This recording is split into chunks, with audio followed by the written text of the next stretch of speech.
서울의 밤하늘을 수놓은 별들조차 진우그룹의 펜트하우스 연회장에서 터져나오는 인공의 빛에 무색해지는 밤이었다. 대한민국을 움직이는 심장부 그 정점에 선 이들이 모인 이 화려한 공간은 권력과 부, 그리고 은밀한 야망이 뒤엉킨 거대한 무대와도 같았다. 샴페인 잔이 부딪히는 맑은 소리, 귓가를 간지럽히는 나지막한 웃음소리, 그리고 보이지 않는 탐색전이 공기 중에 팽팽하게 감돌았다. 이곳은 강태준의 왕국이었고 그는 옥좌에 앉은 왕처럼 모든 것을 무심하게 굽어보고 있었다. 강태준, 진우그룹의 총수. 그의 이름 앞에는 늘 냉혹한 무자비한, 완벽한 전략가라는 수식어가 따라붙었다. 30 중반의 나이에도 불구하고 그는 이미 거대한 제국을 손에 쥐고 있었고 그의 검은색 맞춤 정장처럼 한치의 오차도 없는 완벽함으로 모든 것을 통제했다. 그는 지금 통유리창 앞에 서서 발 아래 펼쳐진 도시의 야경이 아닌 연회장 구석의 한 그림자를 응시하고 있었다. 그의 짙은 눈동자는 사냥감을 포착한 맹수처럼 집요하고 뜨거웠지만 그 표정은 얼음장처럼 차가웠다. 그의 시선이 머문 곳에는 한 여자가 있었다. 한지수. 화려한 드레스 대신 단정한 검은색 비즈니스 슈트를 입은 그녀는 이 연회의 이질적인 존재였다. 그녀는 손님으로서가 아니라 그녀가 속한 중견 법무법인의 파트너 변호사를 보좌하기 위해 일을 하러 온 것이었다. 윤기나는 검은 머리를 단정하게 묶어 올린 그녀의 얼굴은 차가울 정도로 지적인 아름다움을 발산했다. 그녀는 주변의 소란스러움에도 아랑곳하지 않고 오직 서류에만 집중하고 있었다. 하지만 그녀의 굳게 닫힌 입술과 가끔씩 스치는 미세한 미간의 주름은 그녀가 쌓아 올린 방어벽이 얼마나 견고한지를 말해주고 있었다. 한지수에게 이 공간은 숨이 막히는 곳이었다. 진우그룹의 로고가 새겨진 냅킨 하나, 저 오만한 사람들의 웃음소리 하나하나가 그녀의 신경을 날카롭게 후벼 팠다. 10년 전 바로 이 진우그룹의 적대적 인수로 인해 그녀의 아버지가 평생을 바친 한영건설이 무너졌다. 그 충격으로 아버지는 심장마비로 세상을 떠났고 그녀의 세상도 함께 무너져 내렸다. 그녀는 잿더미 속에서 살아남았다. 오로지 복수만을 다짐하며 언젠가 강태준과 진우그룹을 무너뜨릴 칼날이 되기 위해 스스로를 담금질해왔다. 누군가의 집요한 시선이 느껴졌다. 한지수는 고개를 들었다. 연회장을 가로질러 저편에 서 있는 한 남자와 눈이 마주쳤다. 강태준. 그녀의 모든 불행의 근원이자 정점. 그는 자신을 뚫어질 듯 바라보고 있었다. 그 시선에는 호기심도 단순한 흥미도 아니었다. 그것은 마치 자신의 소유물을 확인하는 듯한 오만하고도 강렬한 집착이었다. 한지수는 피하지 않았다. 그녀는 증오와 경멸을 가득 담아 그의 눈을 똑바로 마주 보았다. 불꽃이 튀는 듯한 시선의 교차는 짧았지만 강렬했다. 그녀는 먼저 시선을 거두고 다시 서류로 눈을 돌렸다. 심장이 분노로 세차게 뛰었지만 그녀는 표정 하나 바꾸지 않았다. 그때 박민혁이 강태준에게 다가왔다. 진우그룹의 전략기획실장이자 강태준의 오른팔처럼 보이지만 내심 그 자리를 탐내는 야심가였다. 그는 강태준의 시선을 따라 한지수를 흘끗 보더니 조소가 섞인 목소리로 말했다. 총수님, 아직도 저 여자에게 관심이 있으실 줄은 몰랐습니다. 한영건설의 유일한 생존자. 저 눈 좀 보십시오.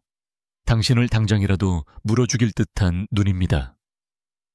박민혁의 말에는 노골적인 비아냥거림이 담겨 있었다. 그는 강태준이 이 위험한 불시에 흥미를 갖는 것을 이해할 수 없었다. 강태준은 여전히 한지수에게서 눈을 떼지 않은 채 나지막이 대답했다. 그래서 흥미로운 거다. 저렇게 모든 것을 잃고도 부러지지 않고 오히려 더 날카롭게 벼려진 칼날이라서. 그의 목소리는 감정을 읽을 수 없을 만큼 차분했지만 그 안에는 기묘한 열기가 숨겨져 있었다. 그는 한지수가 자신을 향해 보낸 그 증오의 눈빛을 떠올렸다. 그 어떤 여자에게서도 느껴보지 못한 강렬한 생명력이었다. 그는 자신에게 복종하고 순응하는 인형들에는 질려 있었다. 박민혁은 어깨를 으쓱하며 샴페인 잔을 들었다. 불장난도 적당히 하셔야죠. 저 여자는 총수님의 장난감이 되기에는 너무 위험합니다. 잘못하면 손가락이 잘릴 수도 있습니다. 그는 강태준이 곧 실증 낼 것이라 확신했다. 강태준은 수많은 여자들을 만났지만 그 누구에게도 마음을 준 적이 없었다. 그에게 여자는 그저 하룻밤의 유희이거나 정략적인 도구일 뿐이었다. 하지만 강태준의 생각은 달랐다.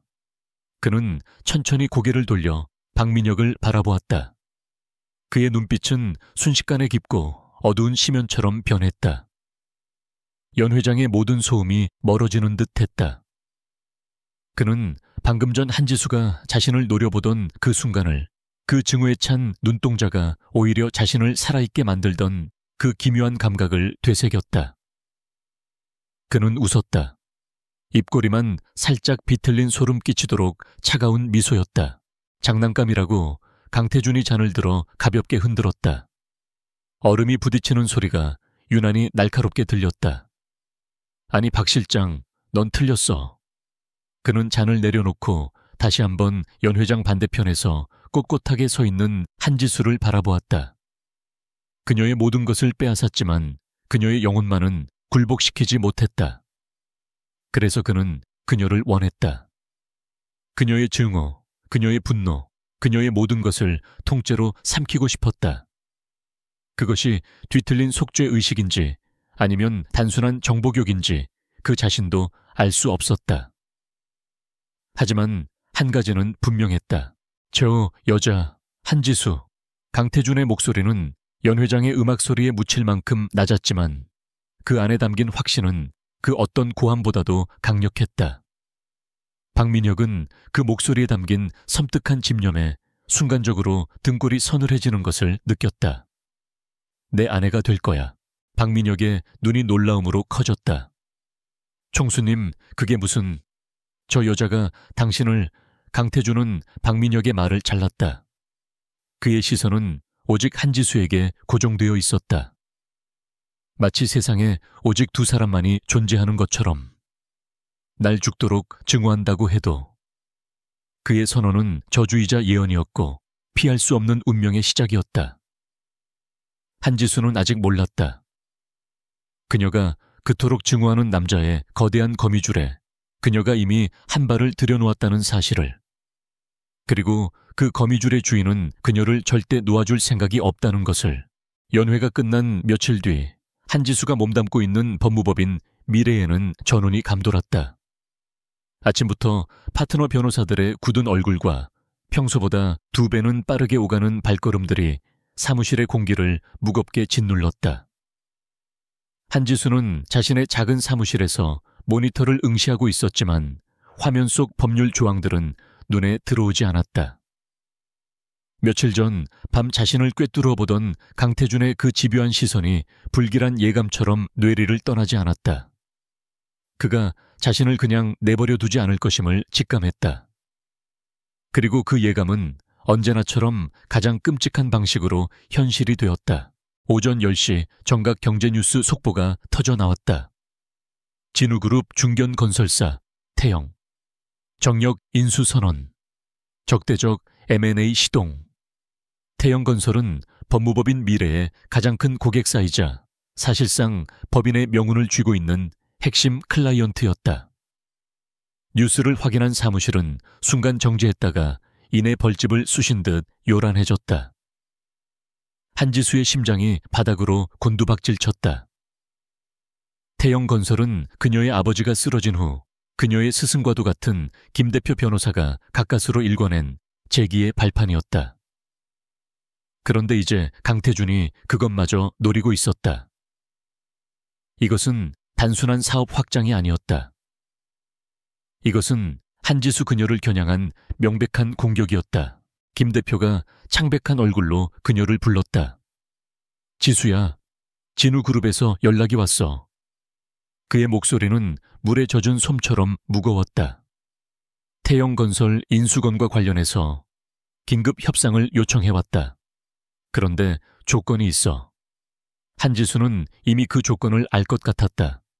그녀는 아무 말 없이 김 대표를 바라보았다. 협상 테이블에 반드시 한지수 변호사가 배석해야 한단다. 그렇지 않으면 어떤 대화도 거부하겠다고 했어. 김 대표의 눈에는 참담함과 미안함이 어렸다. 그는 한지수의 과거를 누구보다 잘 알고 있었기에 이 요구가 얼마나 잔인한 것인지 뼈저리게 느끼고 있었다. 한지수는 입술을 깨물었다. 피맛이 느껴지는 듯 했다. 강태준 그 남자는 그녀가 지키고자 하는 마지막 남은 것들을 인질로 잡고 그녀를 부르고 있었다.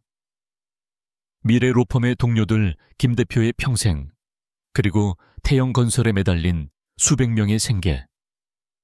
그녀가 거부한다면 이 모든 것이 그녀의 자존심 하나 때문에 무너질 터였다.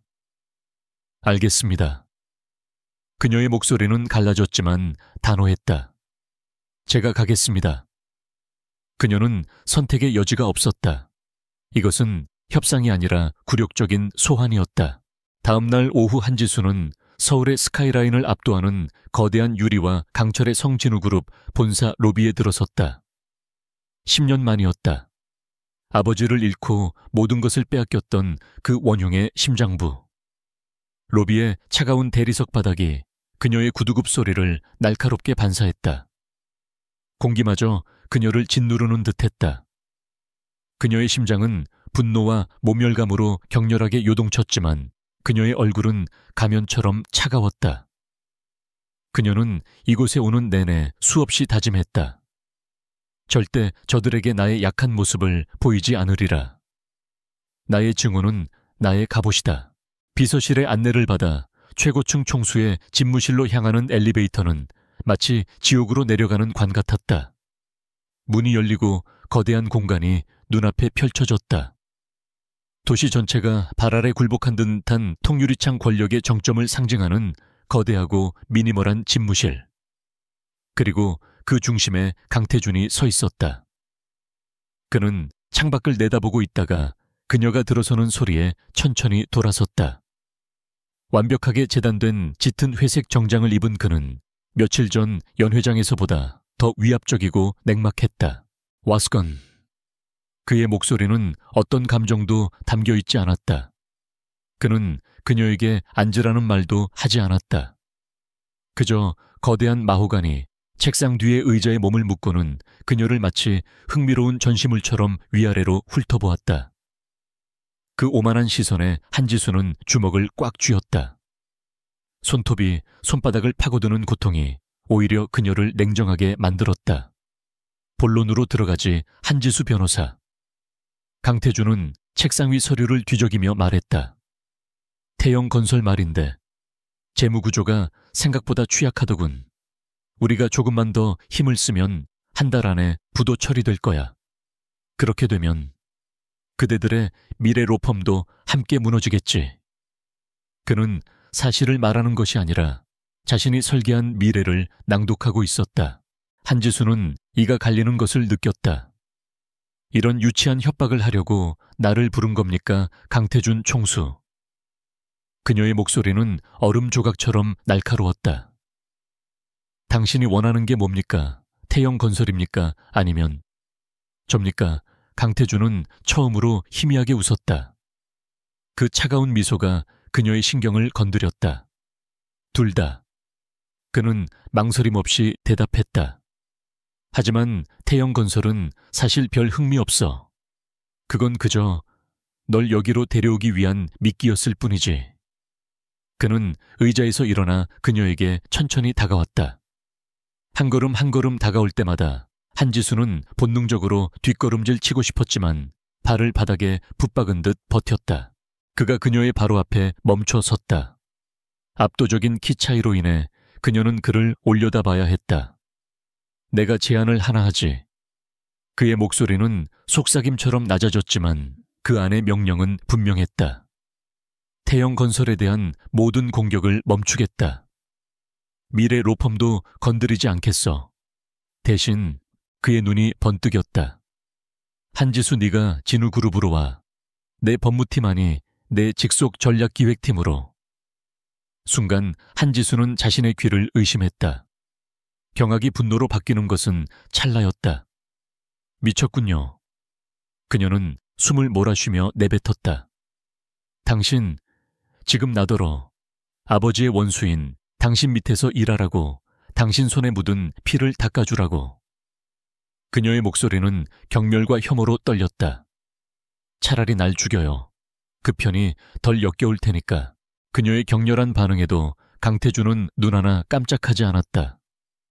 오히려 그는 그녀의 그 생생한 증오를 즐기는 듯 했다. 죽여 하니 난 네가 살아있는 게 좋아. 이렇게 내 앞에서 분노하고 발버둥치는 모습이. 그는 한 걸음 더 다가섰다. 이제 그들의 거리는 거의 맞닿을 듯 가까웠다. 내 동료들 너를 믿고 따르는 김 대표. 그 사람들 전부 내 자존심 하나의 재물이 되어도 상관없다는 건가? 비겁한 자식 한지수가 소리쳤다. 비겁하다고 이게 비즈니스고 이게 현실이야 한지수. 강태준은 차갑게 받아쳤다. 난 내게 선택권을 줬어. 모든 것을 잃고 길바닥에 나앉아 나를 원망하며 살아가든가 아니면. 그는 손을 들어 그녀의 뺨을 스치려 했다. 한지수가 본능적으로 손을 쳐냈다. 여기 내 곁으로 와서 그 증오를 마음껏 펼쳐봐. 한지수는 그의 말뜻을 이해하고 얼어붙었다. 뭐라고? 복수하고 싶지 않았나? 그의 눈동자가 어둡게 빛났다. 나를 이 진우 그룹을 무너뜨리고 싶었잖아. 밖에서는 불가능해. 하지만 안에서는 내 가장 가까운 곳에서라면 기회가 있을지도 모르지. 그는 악마의 속삭임처럼 달콤하고도 치명적인 독을 그녀의 귀에 불어넣었다. 물론 네가 그럴 능력이 있다면 말이야. 한지수는 혼란에 빠졌다. 이것은 단순한 굴복의 요구가 아니었다. 그것은 그녀의 가장 깊은 욕망인 복수를 믿기로 한 더 교묘하고 잔인한 함정이었다. 그는 그녀의 증오마저 자신의 소나기에 넣고 통제하려 하고 있었다. 그녀가 이곳에 들어오는 순간 그녀는 그의 손바닥 위에서 춤추는 인형이 될 것이다. 하지만 거절한다면 모든 것을 잃는다. 강태준은 그녀의 흔들리는 눈동자를 만족스럽게 바라보았다.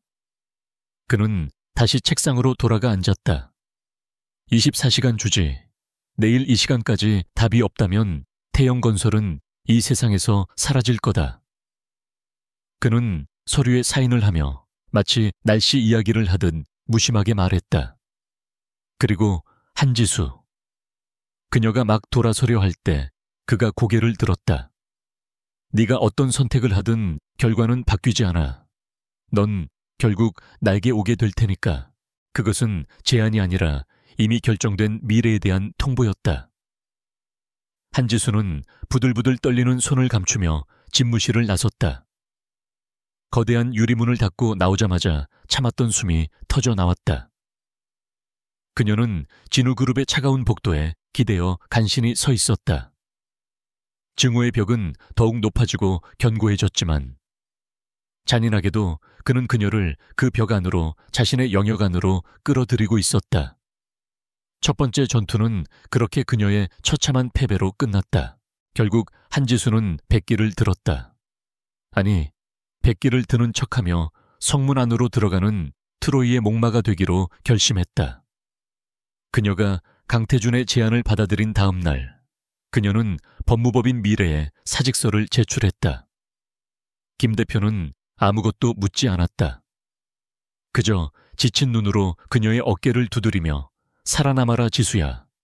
무슨 수를 써서든 살아남아야 한다라는 말만 남겼다. 그 말의 무게가 그녀의 심장을 짓눌렀지만 그녀는 눈물 한 방울 보이지 않았다. 그녀의 모든 감정은 이제 복수라는 이름의 화강암 아래 묻혀 있었다. 진우그룹 전략기획팀, 그룹의 두뇌이자 심장부, 그리고 강태준 총수의 직속부대. 한지수의 첫 출근날 사무실은 보이지 않는 술렁임으로 가득 찼다. 최고 엘리트들이 모인 이 공간에서조차 한지수라는 이름은 일종의 금기어였다. 총수의 무자비한 인수로 몰락한 한영건설의 딸. 그런 그녀가 적의 심장부, 그것도 총수의 바로 옆자리에 앉게 되다니. 사람들은 노골적인 호기심과 경계 혹은 은밀한 조소를 담아 그녀를 힐끗거렸다. 그녀의 자리는 총수 집무실이 훤히 내다보이는 통유리벽 바로 앞이었다. 완벽한 감시탑이었다. 강태준은 그녀를 자신의 시야 안에 두기로 작정한 듯 했다. 그는 그녀에게 단 하나의 프로젝트를 맡겼다. 한영건설 부실 자산 처리 및 재개발 프로젝트. 그것은 잔인함의 극치였다. 그는 그녀에게 아버지가 남긴 시신을 직접 해부하고 처리하라고 명령한 것이나 다름없었다. 그녀가 이 프로젝트를 맡는다는 소문이 퍼지자 사무실의 동정심마저 경멸로 바뀌었다. 아비의 무덤을 파헤쳐서라도 출세를 하려는 독한 여자. 한지수는 그 모든 시선과 수군거림을 묵묵히 받아냈다. 강태준의 통제는 숨 막힐 듯했다. 그는 그녀의 모든 것을 현미경 아래 두었다. 그녀가 작성한 보고서는 사소한 오탈자 하나가 아니라 그녀가 사용한 단어의 뉘앙스 문장의 논리 구조까지 해체당했다. 이게 고작 당신이 미래에서 배운 전부인가? 그는 보고서를 그녀의 책상 위로 던지며 차갑게 말했다. 당신의 사적인 감정이 이 분석을 얼마나 편협하게 만들었는지 보이지 않나? 증오는 때로 유용한 동기가 되지만 이렇게 눈을 가려버리면 쓸모없지. 그는 그녀의 업무 능력뿐만 아니라 그녀의 내면까지 간파하고 조롱하고 있었다. 그의 호출은 불규칙하고도 집요했다. 새벽 2시에도 주말 아침에도 그는 메시지를 보내 추가 자료를 요구하거나 당장 집무실로 들어오라고 명령했다. 한지수는 그의 집무실 소파에서 쪽잠을 자며 보고서를 수정하는 날이 허다했다. 그는 의도적으로 그녀를 육체적, 정신적 한계까지 몰아붙였다. 그녀가 무너지기를, 그녀의 그 꼿꼿한 자존심이 부서져 내리기를 바라는 듯 했다. 하지만 한지수는 버텼다. 그녀는 로봇처럼 일했다. 감정 없는 얼굴로 그의 모든 지시를 수행했고 더 완벽한 자료를 그의 면전에 던져주었다. 그들의 대면은 언제나 불꽃 튀는 전쟁이었다. 이 프로젝트의 수익률 분석이 현실성이 없다고 판단됩니다. 한지수가 냉정하게 말했다. 총수님의 계획대로라면 초기 비용이 과다하게 지출되어 3년 내 현금 흐름에 심각한 문제가 생길 겁니다. 강태준은 턱을 구한 채 그녀를 노려보았다. 그건 내 문제지 당신 문제가 아니야. 당신은 내가 지시한 대로 실행 방안만 가져와. 저는 제 이름이 적힌 보고서에 거짓을 담을 수 없습니다. 그녀의 목소리는 작았지만 단단했다. 그 순간 강태준의 눈에 위험한 불꽃이 어른거렸다. 그는 그녀의 반항을, 그녀의 꺾이지 않는 눈빛을 즐기고 있었다. 이 숨막히는 공간에서 자신에게 유일하게 아니오라고 말할 수 있는 존재. 그는 그녀를 더 세게 쥐어짰다. 이 지옥 같은 일상 속에서 예상치 못한 손길이 다가왔다. 박민혁 실장이었다. 그는 사내 카페테리아에서 혼자 커피를 마시고 있는 한지수에게 우연을 가장해 다가왔다. 그는 강태준과는 정반대였다. 부드러운 미소, 다정한 말투, 그리고 상대방을 편안하게 만드는 세련된 매너를 지니고 있었다. 한 변호사님, 아니, 이제 한 팀장이라고 불러야 하나요? 적응하기 많이 힘들죠. 그는 걱정스러운 눈빛으로 그녀에게 따뜻한 커피를 건넸다. 한지수는 경계를 늦추지 않았다. 이곳에서 만나는 모든 친절은 독이 발린 사탕일 수 있었다. 괜찮습니다, 실장님. 그녀는 짧게 대답하고 자리를 피하려 했다. 박민혁은 그런 그녀를 붙잡지 않고 그저 나지막이 말했다. 총수님은 원래 좀 과격한 면이 있죠. 특히나 아끼는 사람에게는 더 그렇습니다. 마치 어린아이처럼 좋아하는 장난감을 부서질 때까지 가지고 노는. 그는 아끼는 사람과 장난감이라는 단어에 미묘한 힘을 실었다. 그의 말은 한지수의 가슴에 작은 파문을 일으켰다. 무슨 말씀이신지 모르겠습니다. 알고 있습니다. 한 팀장님이 어떤 심정으로 여기에 왔는지. 박민혁은 한 걸음 다가서며 목소리를 낮췄다. 저도 강총수 밑에서 오래 일했지만 가끔은 그가 괴물처럼 느껴질 때가 있습니다. 특히 한영건설 건은 명백히 도를 넘은 일이었죠. 그는 마치 그녀의 편인 것처럼 그녀의 아픔에 공감하는 듯이 말했다. 한지수는 그를 바라보았다. 그의 눈에는 진심 어린 연민이 담겨 있는 듯했다. 왜 저에게 이런 말씀을 하시는 거죠? 박민혁은 쓴웃음을 지었다. 그냥 한 팀장님 같은 유능한 분이 저렇게 소모되는 게 안타까워서 그럽니다. 강총수는 당신을 이용하고 있는 겁니다. 당신의 재능, 그리고 당신의 과거까지도. 그는 명함을 한 장 꺼내 그녀의 손에 쥐어주었다. 그의 개인 연락처였다. 언제든 도움이 필요하거나 아니면 그냥 이 지옥 같은 곳에서 숨 쉴 구멍이라도 필요하면 연락줘요. 내가 완벽한 방패가 되어줄 순 없겠지만 최소한의 바람막이는 되어줄 수 있을 겁니다. 그가 떠난 후 한지수는 손안의 명함을 내려다보았다. 차가운 명함에서 온기가 느껴지는 듯했지만 동시에 뱀의 비늘 같은 서늘함도 느껴졌다. 그녀는 거대한 거미줄에 걸린 나비 같았다. 한쪽에서는 강태준이라는 거미가 그녀의 숨통을 조이며 집요하게 그녀를 탐하고 있었고, 다른 한쪽에서는 박민혁이라는 또 다른 포식자가 친절한 얼굴로 그녀에게 접근하고 있었다. 그녀는 강태준의 노골적인 증오와 집착도 박민혁의 가면 뒤에 숨겨진 의도도 믿을 수 없었다. 그녀는 이 아슬아슬한 외줄 위에서 두 맹수의 시선을 받으며 홀로 버텨야 했다. 복수의 길은 생각보다 훨씬 더 어둡고 복잡했다. 진우그룹에 위기가 닥친 것은 한지수가 입사한 지 한 달째 되던 날 폭풍전야처럼 고요한 아침이었다. 해외 핵심 자회사 중 하나가 하룻밤 사이에 막대한 규모의 설명할 수 없는 손실을 보고했다. 이는 진우그룹이 야심차게 추진하던 대형 합병건의 발목을 잡는 치명타가 될 수 있었다. 그룹의 심장부인 전략기획팀은 즉각 비상체제에 돌입했다. 사무실은 일순간에 전쟁터로 변했다. 굳은 얼굴로 오가는 사람들, 쉴 새 없이 울리는 전화벨 소리, 그리고 공기를 짓누르는 팽팽한 긴장감, 긴급 임원회의가 소집되었다. 박민혁 실장이 상황 브리핑을 주도했다. 그는 유창하고 침착하게 현지 시장의 급격한 변동성과 자회사 경영진의 판단 착오를 원인으로 지목했다. 손실은 안타깝지만 이미 엎질러진 물입니다. 그는 차트를 가리키며 말했다. 지금은 손실을 최소화하기 위해 해당 자회사를 신속하게 정리하고 합병에 차질이 없도록 자금을 재배치하는 것이 최선입니다. 제가 준비한 반입니다. 그의 해결책은 그럴듯했지만 너무 빨랐고 무언가 석연치 않은 구석이 있었다. 한지수는 회의실 구석에서 숨을 죽인 채 자료를 검토하고 있었다. 그녀의 주 업무는 여전히 한영건설 자산처리라는 잔인한 과제였지만 비상사태로 인해 그녀 역시 관련 데이터를 지원하고 있었다. 그녀는 강태준이 던져준 10년치 재무 데이터를 기계적으로 넘기고 있었다. 그러다 그녀의 손가락이 멈췄다.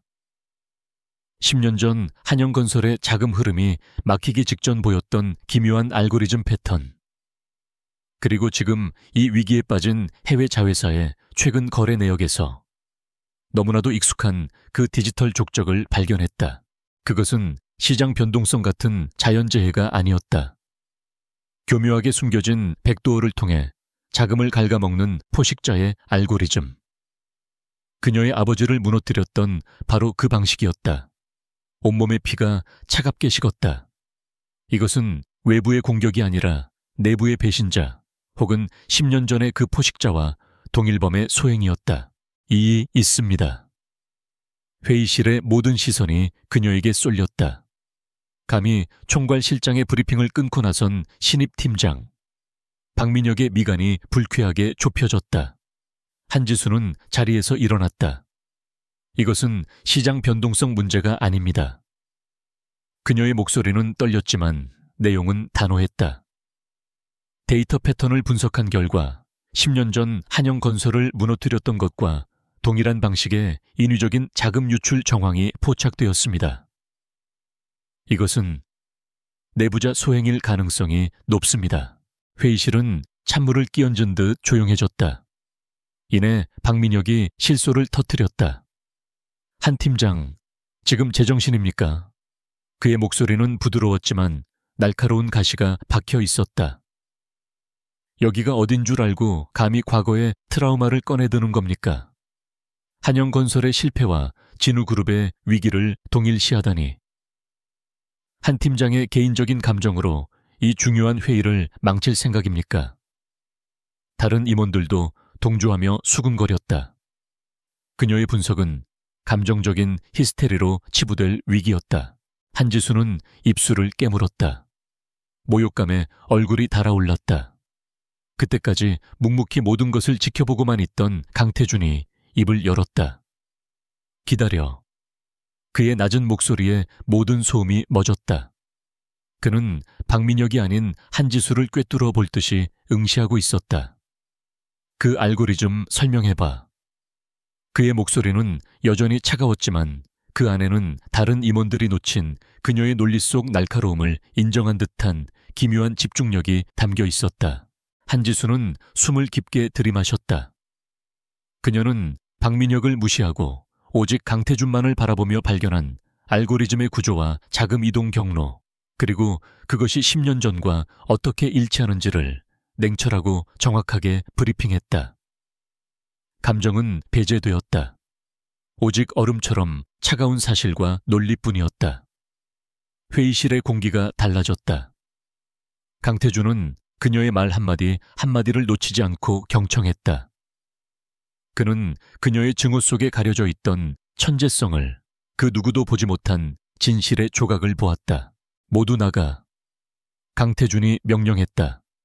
임원들과 박민혁이 당황한 얼굴로 서로를 쳐다보았다. 한 팀장 빼고 전부. 그는 사실상 자신과 그녀를 최고층 집무실 그룹의 전쟁 상황실에 가둔 셈이었다. 문이 닫히자 거대한 사무실에는 두 사람의 팽팽한 긴장감만이 남았다. 12시간 주지. 강태준이 넥타이를 거칠게 풀며 말했다. 내 이론을 증명해. 그 배후를 찾아내. 만약 네가 틀렸다면 넌 단순히 해고되는 게 아니야. 업계에서 완전히 매장시켜 버릴 거다. 지옥 같은 밤샘이 시작되었다. 증오도 원망도 사치였다. 지금 이 순간 그들은 상사와 부하 직원이 아니라 공동의 적을 둔 두 명의 최고 전략가였다. 데이터가 오염됐습니다. 누군가 로그를 지우고 있어요. 서버로 우회해. 3번 루트 지금 당장. 시간이 부족합니다. 내가 시간을 벌지. 넌 찾아내. 그들은 거의 대화 없이 짧은 명령과 즉각적인 반응으로 움직였다. 한지수는 이 남자가 왜 괴물이자 천재로 불리는지 실감했다. 그의 두뇌는 거대한 슈퍼컴퓨터처럼 위기 상황에서 더 빠르고 냉혹하게 돌아갔다. 그리고 그 괴물은 지금 자신의 분석을 전적으로 신뢰하고 있었다. 시간이 흘러 동이 트기 시작할 무렵 그들은 마침내 알고리즘의 꼬리를 잡았지만 내부의 조종자는 아직 안개 속에 있었다. 한지수는 잠시 불타는 듯한 눈을 감았다가 떴다. 피로가 몰려왔다. 그녀는 자료를 더 찾기 위해 강태준의 서재 쪽으로 향하다가 문득 그의 모습을 보고 걸음을 멈췄다. 강태준은 거대한 책상 뒤 의자에 깊숙이 몸을 묻고 있었다. 그는 잠든 것이 아니었다. 그는 책상 위에 놓인 평소에는 눈에 띄지도 않던 작은 액자를 공허한 눈으로 바라보고 있었다. 그가 늘 두르고 있던 총수라는 이름의 철갑옷이 벗겨진 순간이었다. 그의 얼굴에는 지독한 피로감, 단순한 육체적 피로가 아닌 영혼이 닳아버린 듯한 공허함이 서려 있었다.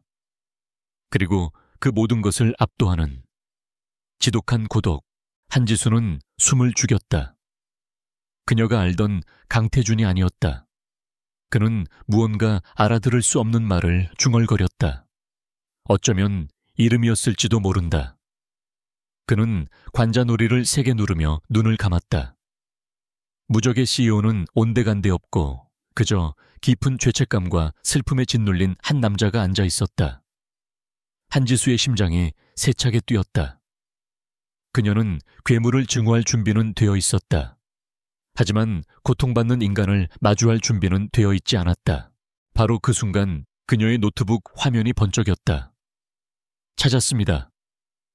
그녀의 목소리가 자신도 모르게 떨려 나왔다. 그녀는 방금 본 광경 때문에 그리고 화면에 뜬 증거 때문에 동시에 떨고 있었다. 데이터는 마침내 배후를 가리키고 있었다. 교묘하게 숨겨진 역의 계좌, 그리고 그 끝은 박민혁 실장과 연결된 유령 회사로 향하고 있었다. 강태준은 그녀의 목소리에 번개처럼 현실로 돌아왔다. 그의 눈빛은 다시 얼음장처럼 차가워졌고 가면은 완벽하게 제자리에 돌아와 있었다. 뭐지? 그는 그녀가 본 자신의 나약함을 눈치챘지만 모른 척했다. 한지수는 떨리는 손가락으로 화면을 가리켰다. 그는 화면을 그리고 그녀의 흔들리는 눈동자를 번갈아 보았다. 그는 천천히 일어섰다. 흐트러졌던 재킷의 매무새를 바로잡았다. 수고했어. 그의 목소리는 그 어느 때보다 차가웠다. 마치 방금 전의 균열을 봉긴하려는 듯이. 이제 나가봐. 한지수는 비틀거리며 집무실을 나섰다. 아침 햇살이 눈부시게 그녀의 얼굴을 때렸다. 그녀는 위기를 막아냈고 적의 꼬리를 잡았다. 하지만 그녀의 마음은 더 큰 혼란에 휩싸였다. 그녀가 10년간 쌓아 올린 증오의 벽에 아주 작지만 선명한 균열이 생겨버렸다. 괴물을 증오하는 것은 쉬웠다. 하지만 방금 그녀가 본 그 남자를 증오하는 것은 지독하게도 복잡한 일이 되어버렸다. 악몽 같은 밤이 지나고 진우그룹은 폭풍의 눈 한가운데에 들어선 듯 기묘한 평온을 되찾았다. 박민혁의 배신을 입증할 결정적인 증거. 데이터 로그는 강태준의 손에 있었지만 그는 섣불리 움직이지 않았다. 그것은 너무 거대한 스캔들이었고 자칫하면 진우그룹 전체를 뒤흔들 수 있는 뇌관이었다. 그는 더 확실한 물증 박민혁이 빼돌린 자금의 최종 행선지를 추적하며 조용히 칼을 갈고 있었다. 그 과정에서 한지수는 자연스럽게 배제되었다. 강태준은 그녀를 다시 한영건설 자산처리라는 원래의 울타리 안으로 밀어넣었다. 한지수 역시 혼란스러운 감정을 정리할 시간이 필요했다. 그날 새벽 집무실에서 본 강태조원의 나약한 뒷모습, 그리고 그와 함께 밤을 새우며 느꼈던 기묘한 동질감. 그것은 그녀가 10년간 쌓아 올린 증오의 성벽을 뒤흔드는 위험한 감정이었다. 그녀는 애써 그 잔상을 지워내려 했다. 그는 여전히 아버지의 원수이며 자신을 이 지옥으로 끌어들인 악마라고 되뇌었다. 하지만 한번 생긴 균열은 좀처럼 봉합되지 않았다. 그녀는 강태준의 의도적인 거리두기를 오히려 다행이라 여기며 다시금 자신의 복수 계획에 집중하려 애썼다. 박민혁은 강태준의 침묵을 다른 의미로 해석했다. 그는 강태준이 자신의 꼬리를 잡았다는 사실을 꿈에도 몰랐다. 오히려 그는 강태준이 한지수라는 약점에 발목이 잡혀 있다고 판단했다. 그날 밤 두 사람이 함께 밤을 새우며 위기를 돌파했다는 소문은 박민혁의 귀에도 들어갔다. 그는 자신이 한지수에게 내밀었던 친절한 손길이 무시당하고 그녀가 결국 강태준의 편에 섰다고 결론 내렸다. 질투와 위기감이 그의 이성을 마비시켰다. 그는 강태준의 숨통을 끊는 동시에 감히 자신을 무시한 한지수까지 한꺼번에 파괴할 수 있는 가장 잔인한 카드를 꺼내 들기로 결심했다. 그는 대한민국에서 가장 악명 높고 영향력 있는 온라인 연예 매체의 편집장에게 은밀하게 연락했다. 그가 넘긴 자료는 단순한 기업 비리가 아니었다. 그것은 10년 전 한영건설의 비극적인 몰락 과정과 그 원흉인 진우그룹 강태준 총수의 사생활을 절묘하게 버무린 독이었다. 그리고 그 독의 중심에는 한지수라는 이름이 있었다. 그는 한지수가 강태준의 집무실에서 밤늦게 나오는 사진 몇 장을 첨부하는 것도 잊지 않았다. 다음 날 아침 대한민국이 뒤집혔다. 단독 한영건설의 비극, 그리고 10년 뒤 아버지의 원수와 사랑에 빠진 딸이라는 자극적인 제목의 기사가 모든 포털 사이트에 메인을 장식했다. 기사의 내용은 교묘하고 악의적이었다. 한지수의 아버지가 어떻게 진우그룹의 공격적인 인수로 인해 무너지고 죽음에 이르게 되었는지가 상세히 기술되었다. 그리고 그런 그녀가 지금 아버지의 원수인 강태준 총수의 직속 팀장으로 일하고 있다는 사실을 폭로했다. 기사는 두 사람의 관계를 부도덕한 거래, 복수를 빙자한 스폰서 관계로 몰아갔다. 여론은 끔찍하게 불타올랐다. 대중은 재벌의 잔인함에 분노했고 동시에 한지수의 폐륜에 경악했다. 아버지의 무덤에 침을 뱉은 여자, 돈 때문에 원수에게 영혼까지 팔아넘긴 배신자, 강태준의 정부, 온갖 추악한 댓글과 신상 정보가 인터넷을 뒤덮었다. 한지수는 출근길에 마주친 사람들의 경멸, 어린 시선 속에서 얼어붙었다. 그녀의 휴대폰은 쉴 새 없이 울려대는 비난 문자와 전화로 마비되었다. 그녀는 사무실에 도착하기도 전에 세상에 가장 더러운 구정물 한가운데 내동댕이 쳐진 기분이었다. 진우그룹의 주가도 폭락하기 시작했다. 단순한 경영 위기가 아니었다. 총수의 도덕성에 치명적인 타격이 가해졌다. 피도 눈물도 없는 CEO, 희생자의 딸까지 농락하는 악마. 강태준의 이미지는 나락으로 떨어졌다. 이사회가 긴급 소집되었고 주주들의 항의 전화가 빗발쳤다. 박민혁은 이 모든 상황을 사무실에서 지켜보며 만족스러운 미소를 지었다. 그는 이제 강태준이 이사회와 여론의 압박에 못 이겨 한지수를 내치거나 혹은 둘 다 함께 침몰할 것이라 예상했다. 한지수는 자신의 사무실에서 문을 잠근 채 떨고 있었다. 그녀는 기사를 읽을 용기조차 나지 않았다. 세상이 무너져 내리는 소리가 들리는 듯했다. 그녀의 복수는 시작도 해보기 전에 이렇게 추잡한 스캔들로 끝나버렸다. 그녀는 강태조은을 증오했지만 이런 식으로 함께 엮여 모욕당하고 싶지는 않았다. 그녀의 모든 자존심과 명예가 산산조각 났다. 그녀는 자신이 강태준의 계략에 빠진 것인지 아니면 박민혁의 함정에 걸린 것인지조차 판단할 수 없었다. 그녀는 그저 끝없는 절망감에 휩싸였다. 그때 집무실 문이 거칠게 열렸다. 강태준이었다. 그의 얼굴은 분노로 하얗게 질려 있었다. 하지만 그 분노는 주가나 이사회를 향한 것이 아니었다. 그는 창백한 얼굴로 모니터만 응시하고 있는 한지수를 바라보았다. 그녀가 어떻게 무너지고 있는지, 그녀의 영혼이 어떻게 박살나고 있는지를 똑똑히 보았다. 그는 박민혁이 감히 자신의 것을 자신이 그토록 집착하고 망가뜨리고 싶어 하면서도 동시에 지키고 싶었던 그녀를 건드렸다는 사실에 이성을 잃을 것 같았다. 일레오나, 그의 목소리는 낮았지만 그 안에는 용암 같은 분노가 들끓고 있었다. 한지수는 고개를 들지 않았다. 다 당신 때문이야. 그녀의 목소리가 절망으로 갈라져 나왔다. 당신이 날 여기로 끌어들였기 때문에 모든 게 망가졌어. 강태준은 그녀의 팔을 잡아 거칠게 일으켜 세웠다. 그래, 내 탓이다.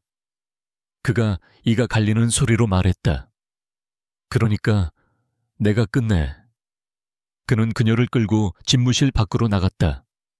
비서실과 임원들이 경악한 얼굴로 그들을 바라보았지만 아무도 감히 그를 막지 못했다. 그는 그녀를 곧장 1층 로비 기자회견장으로 끌고 갔다. 이미 수백 명의 기자들이 냄새를 맡고 몰려와 아수라장을 이루고 있었다. 강태준이 한지수의 손을 잡고 나타나자 카메라 플래시가 미친 듯이 터져 나왔다. 총수님, 기사가 사실입니까? 한지수 씨 아버지에게 부끄럽지 않습니까? 두 사람 도대체 무슨 관계입니까? 수십 개의 마이크가 그들의 입으로 들이밀어졌다. 한지수는 눈앞이 하얘지는 것을 느끼며 쓰러질 것 같았다. 그 순간 강태준이 그녀의 손을 더욱 세게 움켜쥐었다. 그는 그녀를 자신의 등 뒤로 반쯤 숨기고 단상 위로 올라섰다. 모든 소음이 순간 멎었다. 그는 방금 전의 분노는 온데간데 없이 다시 얼음처럼 차가운 총수의 얼굴로 돌아와 있었다. 그는 수백 개의 카메라 렌즈를 하나하나 꿰뚫어 볼 듯이 노려보았다. 시끄럽군. 그의 첫마디에 장내가 얼어붙었다. 너희들이 쓴 쓰레기 같은 기사 정정할 기회를 주지. 그는 마이크를 고쳐 잡았다. 기자들은 숨을 죽였다. 그가 과연 이 스캔들을 어떻게 변명할 것인가? 한지수를 버릴 것인가? 첫째, 한영건설 건은 과거의 불행한 일이지만 합법적인 기업 활동의 결과였어. 거기에 대한 도의적 책임은 내가 앞으로 감당할 거다. 그는 말을 잘랐다. 그리고 잠시 한지수를 돌아보았다. 그녀는 여전히 믿을 수 없다는 배신감에 찬 눈으로 그를 보고 있었다. 그는 다시 정면을 응시했다. 둘째, 내 옆에 있는 이 여자 한지수. 그의 목소리가 장내에 울려 퍼졌다. 그는 떨고 있는 그녀의 손을 들어 올려 모든 카메라가 볼 수 있게 했다. 너희들이 말하는 정부나 스폰서 관계 따위가 아니다. 한지수는 그가 무슨 말을 하려는지 깨닫고 경악했다. 안 돼, 하지 마. 그녀가 작게 속삭였지만 그는 멈추지 않았다. 그는 그녀의 손을 더욱 꽉 잡았다. 한지수 씨는 내 약혼녀다. 정적이 흘렀다. 1초, 2초. 마치 시간이 멈춘 듯 했다. 그리고 와르르 기자회견장은 그야말로 폭발했다. 믿을 수 없는 특종에 기자들은 흥분해서 질문을 쏟아내기 시작했다.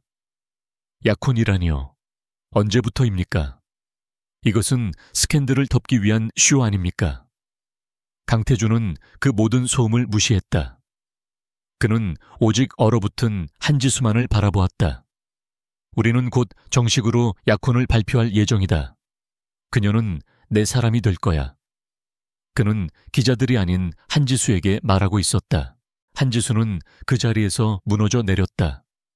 이것은 구원이 아니었다. 이것은 더 거대하고 더 교묘하며 더 잔인한 감옥이었다. 그는 그녀의 명예를 회복시켜준 것이 아니었다. 그는 대중의 비난을 잠재우기 위해 그녀를 강태준의 여자라는 낙인을 찍어 자신의 소유물로 공식 선언해버린 것이다. 그녀의 복수, 그녀의 삶, 그녀의 의지는 이제 이 약혼이라는 거대한 거짓말 속에 완전히 매장되어 버렸다. 그녀는 그를 바라보았다. 그토록 증오했던 남자가 이제 그녀의 약혼자가 되었다. 그녀를 둘러싼 벽은 이제 절대 빠져나갈 수 없는 감옥이 되었고 그녀는 그 안에서 완전히 고립되었다. 약혼. 그 단어는 황금으로 만든 족쇄였다. 강태준의 충격적인 기자회견 이후 한지수는 진우그룹에서 가장 기이하고도 위태로운 존재가 되었다. 세상의 비난은 순식간에 경애와 질투로 바뀌었다. 원수의 딸에서 하루아침에 진우그룹의 안주인이 된 신데렐라. 하지만 그녀는 그 어떤 동화 속 주인공보다도 불행했다. 그녀의 모든 움직임은 감시당했다. 직원들은 그녀 앞에서 노골적으로 고개를 숙였지만 그들의 눈빛에는 호기심과 경멸이 뒤섞여 있었다. 그녀는 강태준이 만든 화려한 새장 속에 갇힌 새였다. 강태준은 그날 이후 그녀를 철저히 공적으로만 대했다. 그 폭풍 같던 선언은 마치 계산된 연극의 한 장면이었던 것처럼 그는 다시 냉혹한 총수의 가면을 썼다. 그는 그녀에게 약혼에 대해 어떠한 설명도 사과도 하지 않았다. 그저 박민혁이 벌인 짓이다. 넌 이 스캔들에서 살아남아야 했고 이게 유일한 방법이었어 라는 차가운 통보가 전부였다. 그는 그녀의 명예를 지켜준 것이 아니라 박민혁의 공격으로부터 자신의 소유물을 지켜낸 것뿐이었다. 그 잔인한 사실이 한지수의 뼈를 시리게 했다. 하지만 한지수는 이대로 무너질 수 없었다. 이 굴욕적인 약혼이 그녀에게 준 유일한 것이 있다면 그것은 접근 권한이었다. 총수의 약혼녀라는 신분은 그녀가 이전에는 감히 들여다볼 수 없었던 진우그룹의 가장 깊숙한 보안 등급의 자료실, 특히 10년 전 한영건설 인수 관련 원본 데이터 아카이브에 접근할 수 있게 만들었다. 스캔들은 너무나 교묘했다. 그것은 강태준과 자신을 동시에 겨냥했다. 그녀는 직감했다. 이 판을 흔드는 자는 강태준 외에 또 다른 누군가, 어쩌면 박민혁일지도 모른다는 의심이 싹 텄다. 그녀는 무너지지 않기로 결심했다. 이 감옥 안에서 그녀는 진실을 찾아야 했다. 아버지의 죽음 뒤에 감춰진 진짜 진실을. 그녀는 밤마다 아무도 없는 전략기획팀 사무실에 남아 그룹의 중앙 서버에 접속했다. 한영건설자산처리라는 명목은 훌륭한 위장이었다. 그녀는 10년 전에 방대한 재무보고서, 이사회 회의록, 그리고 내부 감사 자료들을 미친 듯이 파고들었다. 그녀의 증오는 이제 더 복잡하고 집요한 형태로 진화하고 있었다. 그녀는 강태준을 증오했지만 그보다 더한 어둠이 이 사건에 도사리고 있음을 느끼기 시작했다. 같은 시각 강태준 역시 움직이고 있었다. 박민혁이 터뜨린 스캔들은 그의 영린을 건드렸다.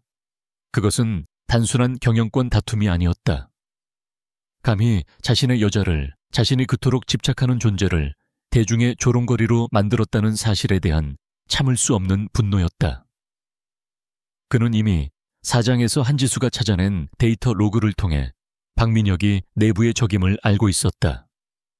스캔들은 그 확인 사살일 뿐이었다. 그는 자신의 최정예 내부 감사팀, 그림자라 불리는 이들을 소집했다. 박민혁 실장. 강태준은 자신의 집무실 어둠 속에서 말했다. 그가 입사한 일에 관여한 모든 프로젝트, 그의 모든 자금 흐름, 개인 계좌까지 10년 전, 아니 그 이전부터 샅샅이 뒤져. 그의 목소리는 얼음보다 차가웠다. 그는 박민혁이 왜 이토록 자신과 한지수를 동시에 무너뜨리려 하는지 그 근원적인 이유를 알아내야 했다. 사장에서의 위기는 단순한 돈 문제가 아니었다. 그것은 훨씬 더 깊고 오래된 원한의 시작점일 터였다. 강태준의 조사는 박민혁의 현재 배신 행위에서 시작되어 그의 과거를 향해 거꾸로 거슬러 올라가고 있었다. 두 개의 평행선 같던 조사는 예기치 못한 지점에서 만나기 시작했다. 한지수는 10년 전 한영건설의 재무제표가 급격히 무너지기 시작한 시점에 주목했다. 강태준의 아버지 강 회장이 공식적으로 적대적 인수를 선언하기 약 3개월 전이었다. 이미 그때부터 한영건설의 현금 흐름에 치명적인 구멍이 뚫리고 있었다. 그리고 그녀는 발견했다.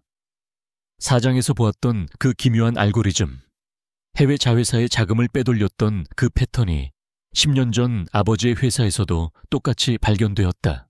그녀의 온몸에 소름이 돋았다. 누군가가 아버지의 회사를 내부에서부터 갉아먹고 있었다. 강태준의 아버지가 인수를 선언했을 때 한영건설은 이미 빈사 상태였다. 진우그룹은 그저 숨이 붙어있는 시체 위에 올라탄 것뿐이었다. 그렇다면 누가 아버지를 먼저 죽음으로 몰아넣었는가? 그녀는 당시 자금 유출을 승인했던 중간 관리자들의 결제 라인을 미친 듯이 추적했다. 그리고 마침내 그 모든 비정상적인 자금 흐름의 최종 승인 직전 단계에서 너무나도 익숙한 이름을 발견했다. 박민혁. 당시 그는 인수합병팀의 유능한 과장이었다. 동시에 강태준의 그림자 팀도 10년 전 박민혁의 흔적을 쫓고 있었다. 그들은 박민혁이 한영건설 인수 직후 거액의 자금을 차명 계좌를 통해 스위스로 빼돌린 정황을 포착했다. 그 금액은 그가 당시 받을 수 있는 성공 보수라고 하기에는 너무나도 거대했다. 그것은 대가였다. 강태준은 조각난 퍼즐들을 맞추기 시작했다. 10년 전 박민혁은 진우그룹의 대리인이자 동시에 제3의 세력 혹은 자기 자신의 이익을 위해 한영건설을 내부에서 무너뜨린 주범이었다. 강태준은 자신의 책상에 앉아 보고서를 내려다보았다. 박민혁은 한영건설을 의도적으로 부실하게 만들어 진우그룹이 쉽게 인수할 수 있도록 도왔다. 그는 이 공로를 인정받아 강 회장의 신임을 얻었고 지금의 자리까지 초고속 승진했다. 그는 한지수 아버지의 죽음을 발판 삼아 자신의 제국을 건설한 것이다. 그리고 그는 모든 죄를 진우그룹과 강씨 일가에게 성공적으로 뒤집어 씌웠다. 강태준 자신조차 아버지가 그저 무자비한 방식으로 경쟁사를 집어삼켰다고만 믿어왔다. 한지수는 사무실에서 입을 틀어막았다. 눈물이 쏟아지는 것을 간신히 참았다. 그녀가 10년간 증오해 온 대상이 잘못되었을 수도 있었다. 물론 강태준의 아버지는 기회주의자였고 아버지의 죽음을 방관한 죄가 있었다. 하지만 진짜 칼을 꽂은 자 아버지를 벼랑 끝으로 몰아넣고 마지막 순간에 등을 떠민 자는 바로 박민혁이었다. 그 친절한 미소 뒤에 숨어있던 악마. 그가 지금 자신과 강태준을 동시에 파멸시키려 하는 이유도 명백해졌다. 10년 전에 진실이 밝혀지는 것을 막기 위해서였다. 무거운 진실의 무게가 두 사람을 동시에 짓눌렀다. 한지수는 자신의 복수가 처음부터 길을 잃었음을 깨달았다. 강태준은 자신이 한지수에게 저지른 집착과 폭력이 실은 그녀의 진짜 원수가 파놓은 함정 위에서 벌인 잔인한 춤이었다는 것을 깨달았다. 두 사람은 서로 다른 공간에서 같은 진실을 마주한 채 얼어붙었다. 그들의 관계를 지탱하던 증오라는 기둥이 흔들리기 시작했고 그 자리에는 더 복잡하고 어두운 진실의 심연이 입을 벌리고 있었다.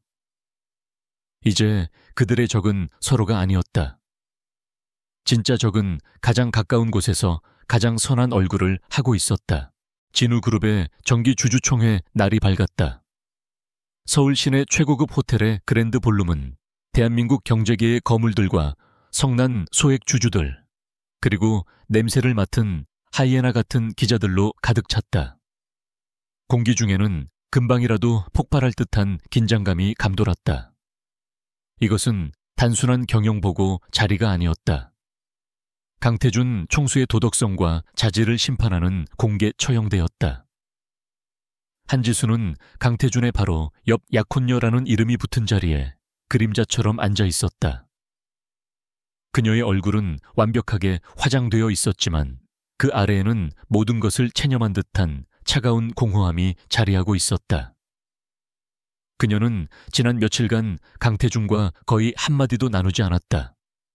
그들은 각자의 사무실에서 10년 전의 진실이라는 거대한 퍼즐 조각을 손에 쥔 채 서로 다른 폭풍을 준비하고 있었다.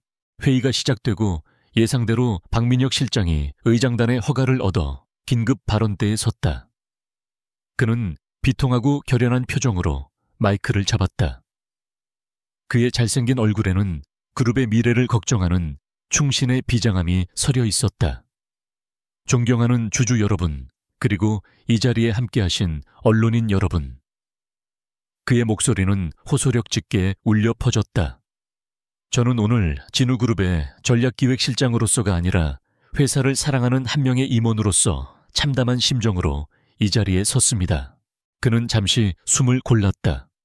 모든 시선이 그에게 집중되었다. 우리의 진우그룹이 지금 전례 없는 도덕적 위기에 직면해 있습니다. 그는 강태준을 향해 손가락을 겨누지는 않았지만 그의 시선은 명백히 총수석을 향해 있었다. 총수의 독단적인 경영 불투명한 사생활. 그리고 10년 전의 비극과 얽힌 이 부도덕한 스캔들은 그룹의 이미지를 나락으로 떨어뜨렸습니다. 주주 가치는 폭락하고 있습니다. 장래가 술렁였다. 이것은 경영 능력의 문제가 아닙니다. 이것은 리더의 자질 문제입니다. 박민혁은 기세를 몰아갔다. 그는 한지수를 희미한 연민의 눈빛으로 바라보며 말했다. 심지어 비극적인 과거의 희생자를 자신의 곁에 두는 이 잔인하고 비윤리적인 행태를 우리는 언제까지 용인해야 합니까? 이것은 리더십이 아니라 위험한 집착이자 폭거입니다. 그는 목소리를 높였다. 저는 이 자리에서 강태준 총수의 직무를 즉각 정지하고 경영 정상화를 위한 비상대책위원회 구성을 긴급 동의합니다. 박수와 고함이 터져 나왔다. 박민혁은 자신이 승리했음을 직감하며 무대 아래의 강태준을 향해 거의 보이지 않는 경멸의 미소를 지었다. 그때였다. 기다리시죠. 얼음장처럼 차가운 목소리가 장내의 모든 소음을 단번에 잠재웠다. 강태준이 천천히 자리에서 일어섰다. 그는 흐트러짐 없는 모습으로 단상으로 걸어 나갔다. 박민혁은 순간 당황했지만 이내 여유로운 표정을 되찾았다. 어차피 모든 증거는 그가 통제하고 있었고 여론은 자신의 편이었다. 강태준은 박민혁의 옆을 스쳐 지나가며 그에게만 들릴 듯 목소리로 속삭였다. 연극은 끝났어, 박 실장. 그리고 그는 마이크 앞에 섰다. 박민혁 실장의 열정적인 연설에 깊은 감명을 받았습니다. 강태준의 목소리는 차분했지만 그 안에는 강철 같은 냉혹함이 서려 있었다. 그가 도덕성과 비극, 그리고 드라마에 대해 이야기했군요. 좋습니다.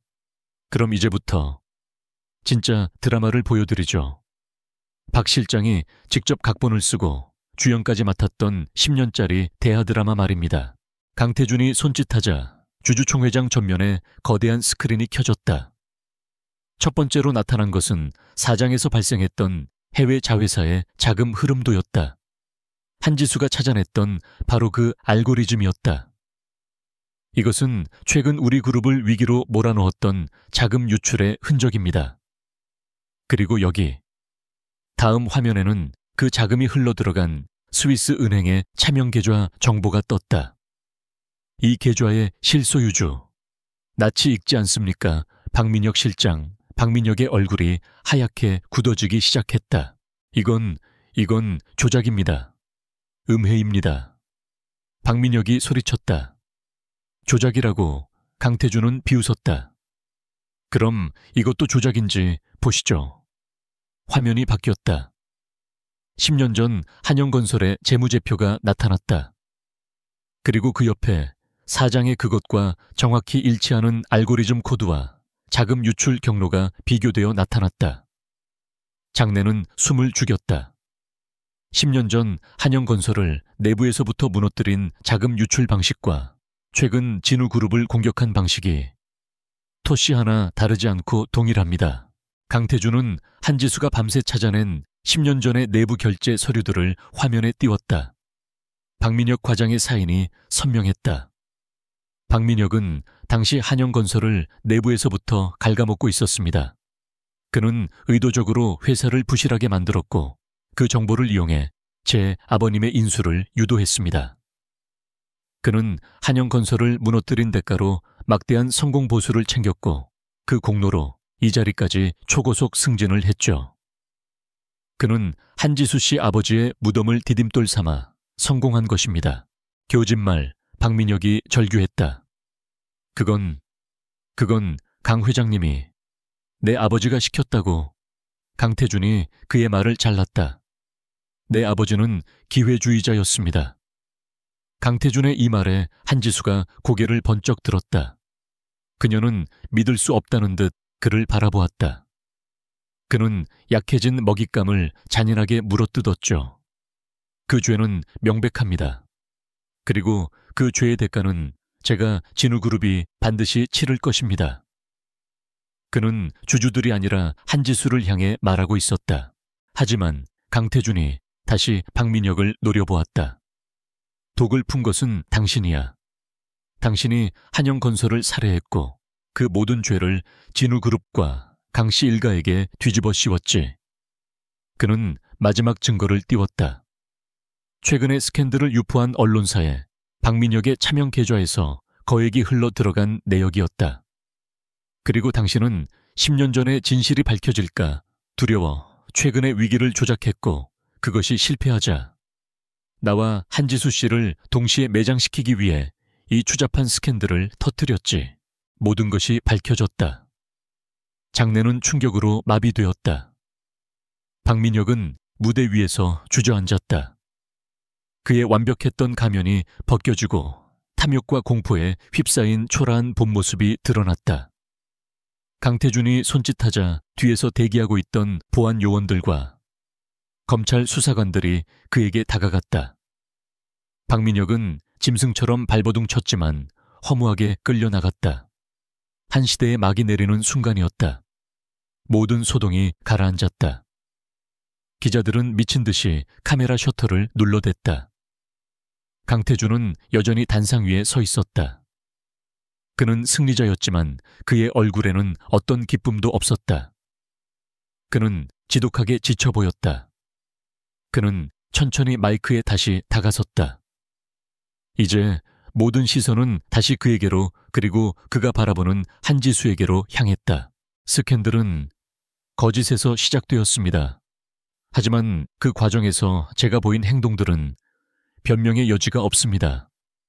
그의 목소리는 더 이상 총수의 것이 아니었다. 그것은 한 남자의 고백이었다. 저는 한지수 씨를 이곳으로 데려왔습니다. 처음에는 뒤틀린 죄책감과 오만한 정보격 그리고 집착 때문이었습니다. 그녀가 날 증오해도 내 아내가 될 것이다. 그 말은 제가 저지른 가장 끔찍한 폭력이었습니다. 그는 주주들을 보지 않았다. 그는 오직 얼어붙은 채 자신을 바라보는 한지수만을 응시했다. 그리고 약혼 발표. 그것은 그녀를 지킨다는 명분 아래 그녀를 다시 한번 강태준의 것이라는 낙인 속에 가둬버린 이기적인 선택이었습니다.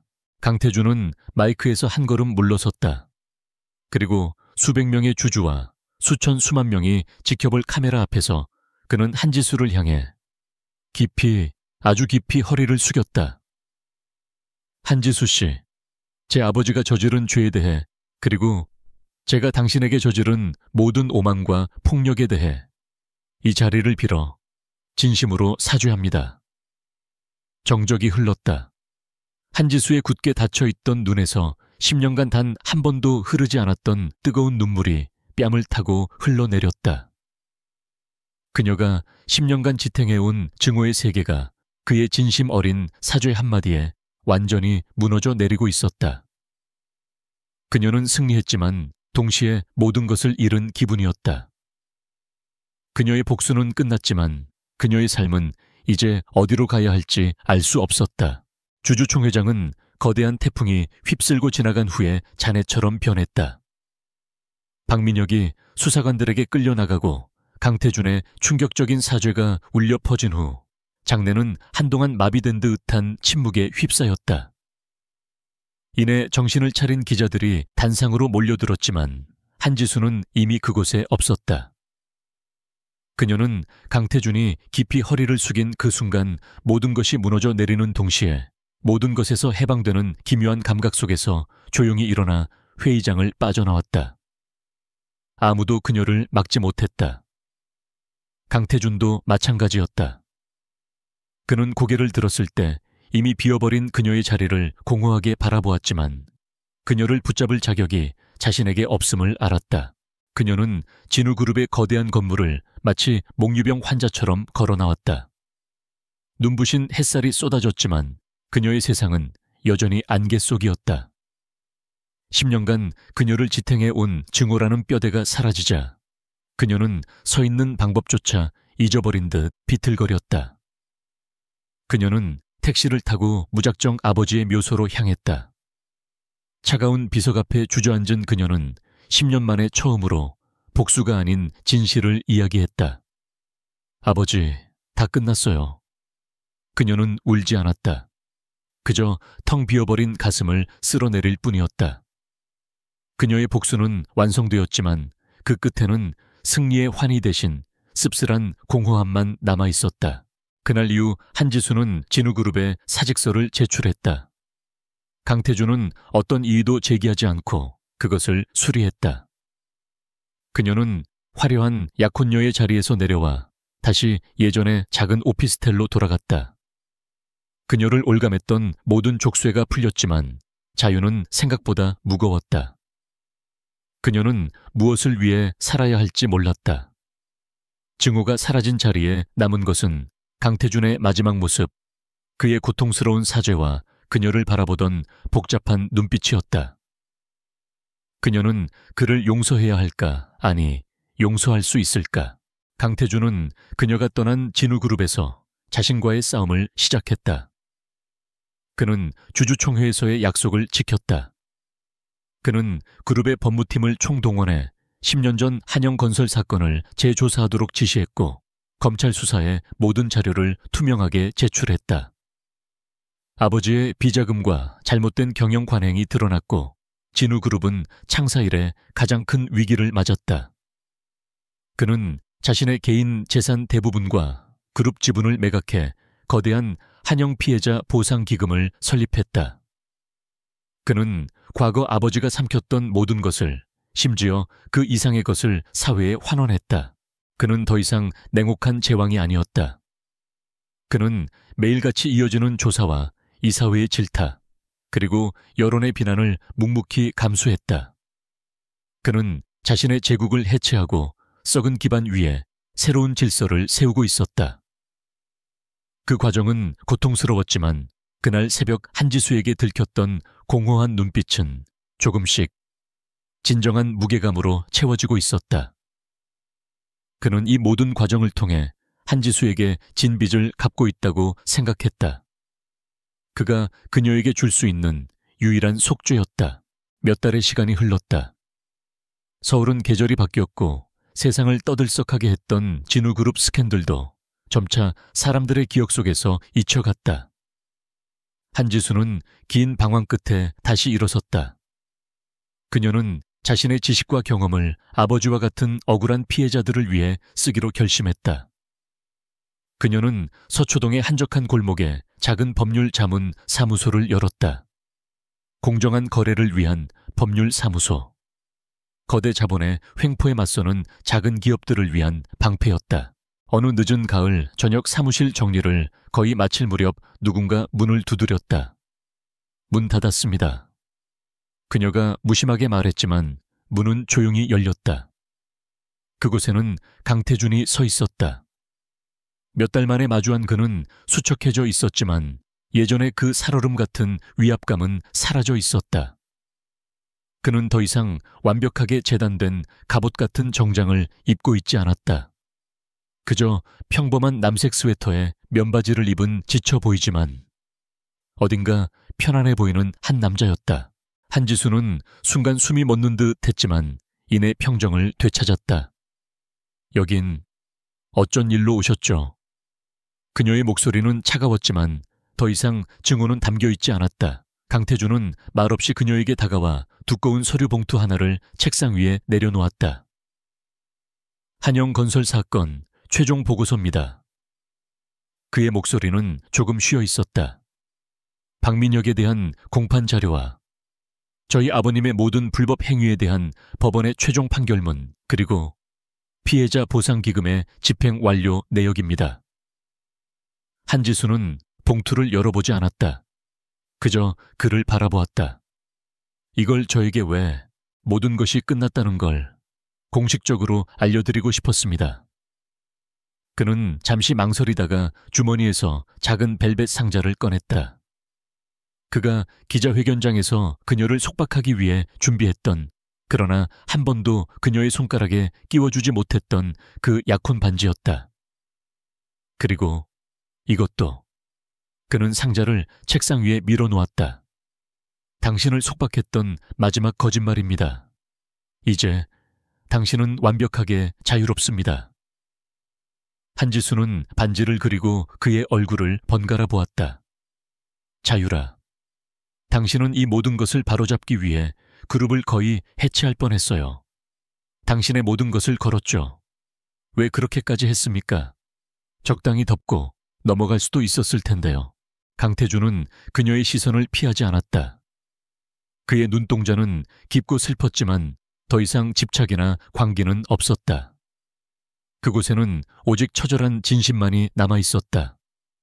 처음 당신을 다시 만났을 때 난 내가 당신을 증오한다고 생각했어.